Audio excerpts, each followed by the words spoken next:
people.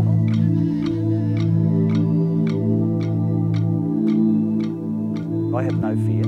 I believe we can work with the indigenous people to preserve the caves and allow them to access it when required without it being to any detriment to us, both in running our cattle operation and also our own personal convenience. It's significant for me, so it's just logical that people who are connected to the people who did this would have a much stronger connection. We didn't own them. We felt that they belonged to the wider community, and particularly the indigenous community, and that something should be done about it. And I think it's important that we all know where it is and what it means. I'm very keen to understand it more. Today is our very first community meeting, Aboriginal community meeting in Barcaldine, to talk about a property called Stratford. We've been out and we've GPS'd it. We're going to show everybody here today what we found on the actual escarpment, and then after that organising a date when we can go out and actually look at the site, and all the mob here in Barkey can meet the landholders, Terry and Robin, and then we can start this actual process of going through formal agreements as well as talking about how we're going to best manage that, all the sites on this escarpment.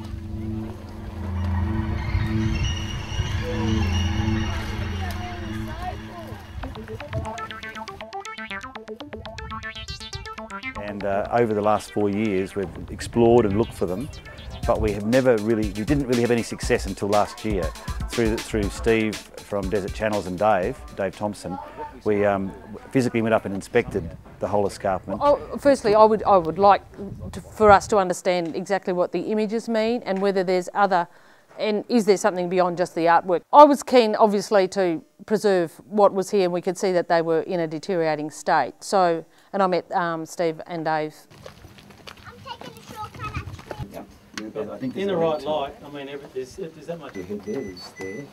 Oh, it's there, yeah. And there's, here's directly in front of you, there's... The traditional people from here were the Inangai.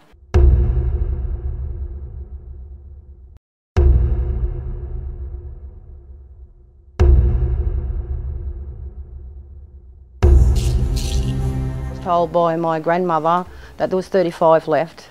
They were told to go to the train station to collect rations and blankets and all that sort of stuff, and they were just shepherded onto the cattle trains and taken away to wherever. Probably a lot of them went to Woorabin, to Cherbourg, further up north, who knows where they ended up. But so far we can't find any. We've tried over the years. This way. I'd like to see it protected by having it fenced off and protected properly and having it dated. The stuff that we have seen for future generations, and I don't mean just Aboriginals either, I mean for everybody. Because it's time that we really, I know there are a lot of other places that people don't want to talk about, but we don't want to take anybody's land or do anything like that. We just want to protect things for our future generation of children, that's all. And not far that way. Yeah. Oh, this one's just above it. So this... That's usually what they used to do with paint.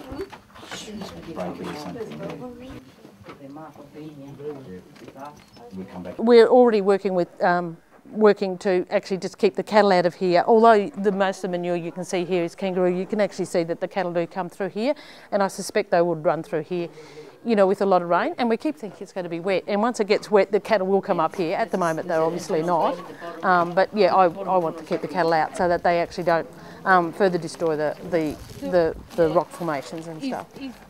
We would like actually someone to come and an expert, and look at the paintings and see if they can tell us what they mean and what they're about.